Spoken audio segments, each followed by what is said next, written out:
So, nothing about depression, nothing about me, so to speak, as much as it's my world.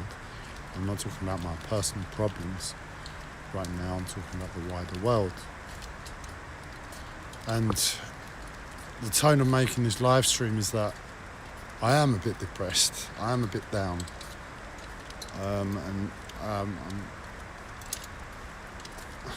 What's it? When you're not feeling quite right, you're not open to life and open to the world. You're not open to doing things. You go withdrawn. And obviously, if I've got having a hard time, that's where I am.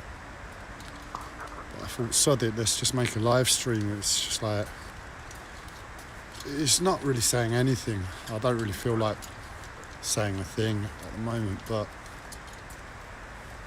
I think getting out of myself just that little bit to just make a live stream when I don't feel like it about something I don't really feel like talking about in the moment is helpful, and that's what I'm making it. Anyway, I'm at my car now. It broke down yesterday. I came to Screeford.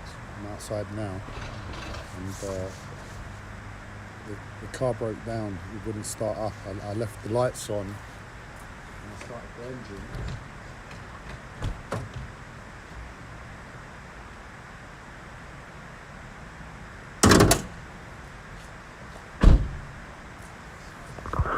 And it just conked out. I came back today with a tester, tested the battery. I've also got one of those smart things that plugs into the car and can get Bluetooth information about what's going on.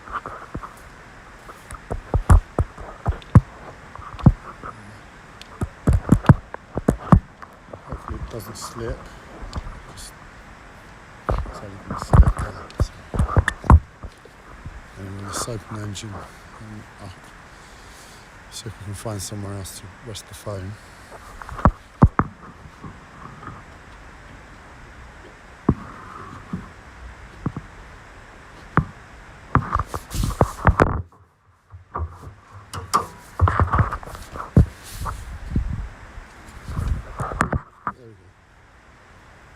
So yeah, I came back with the tester today, tested the thing, got a reading to confirm that the battery was flat.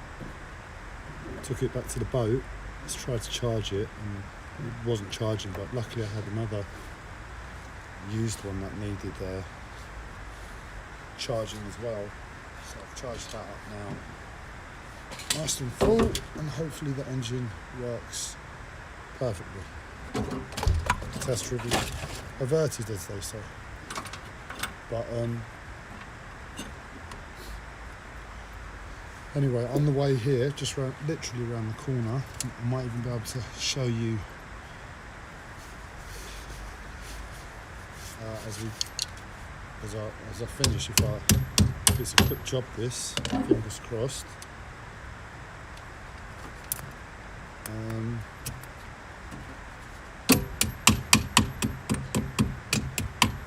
But I saw I knew it was there. It was like a posh car, like a luxury car service centre. So they repair Lamborghinis, and there was a Jeep yesterday I was looking at, thinking that's a nice car. Obviously, they personalised it in some way. I wasn't really paying attention to how. And long story short, I'd never looked inside other than all the Lamborghinis in the car park. And as I was passing it now, where it's dark, and I was walking, not driving, I could see inside, all the lights were on. I thought, that's a bit weird, doesn't look like a garage, like a mechanic's. Basically, in this service centre, they have a bar and ping pong tables. I can't remember what else they had there, but for rich people with money to to experience going to the mechanics like never before, isn't it? And that's my world.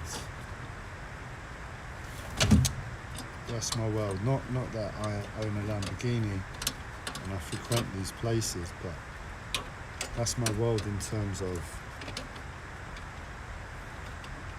I acknowledge that this is real.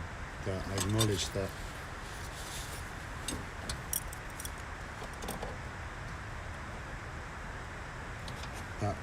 you know, there's reason for it.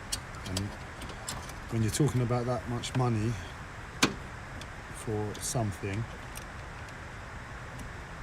these places aren't uncommon. Right? Once you start getting to ridiculous money for everyday items, it's like going to Harrods to do your shopping. It's a different experience. Shouldn't be too different on everyday food items than, say, a Waitrose, but if you compare a Lidl to Halford's food prices, I'm sure the final bill's going to be quite different. So it's just acknowledging that this is the mentality of our times and the world that we live in now. And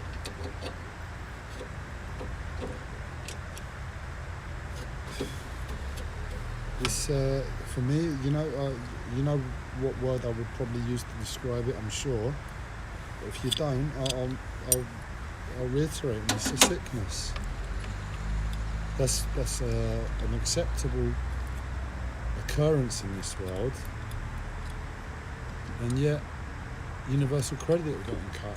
My life is like it's near impossible for me to sort out my benefits. I'm just not getting the help. The service team and the community obviously are understaffed. I've left countless messages, but I can't do it myself anymore. As much as I'm like the most capable person to address my finances and benefits that I know. I've always been on top of it. Free money. If you're eligible, why not? But it's not the case now, and it's so difficult for an individual to get a few pennies to do what they perceive they need in this world. And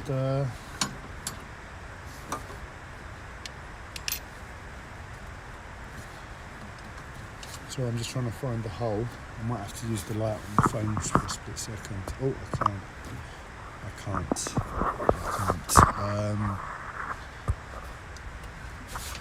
You're looking inside my engine.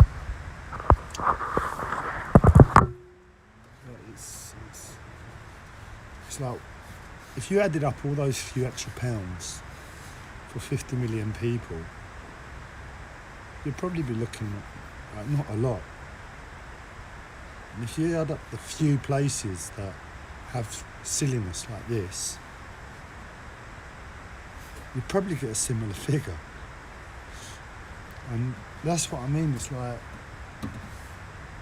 fair enough, for whatever reason in your life you've decided you need to have a Lamborghini, but just take it around the fucking corner to the regular place, man. You don't need to have a drink at a bar and send you over the limit for your drive back home. So you have to take an Uber anyway, or a posh Uber, whatever they are. You wouldn't believe it, but I used to have to take those posh cars. Well, at least like private. There were always Mercedes and stuff. It's quite impressionable for an 19-year-old, 20-year-old. But more than anything on that job, I just like working in a nice building. The building I used to work at was on Trinity Square, Thomas More Street, East London, by the Docklands.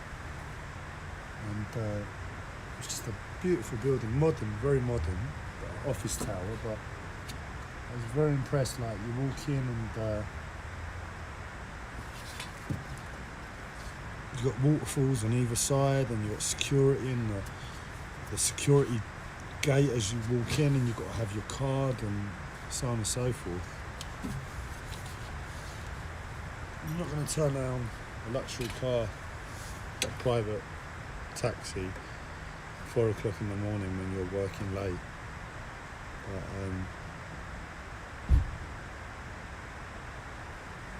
do we really need luxury? How much would a really decent standard car cost? 30 grand? I know 50 grand, you're pushing your limit if you want to say that's a standard car. In terms of price and just like how many cars you can purchase for £30,000 or less. Alright, there are certain requirements where you could justify more, but on the whole, you know, a Lamborghini in a effing London. Can you imagine how hard that is to drive? How often you're going to go over 30 miles an hour, if you're lucky. And if you go on the motorway, how many seconds are you going to be able to get a straight where there's no security camera to take a picture of you and put your foot down? A few minutes, max.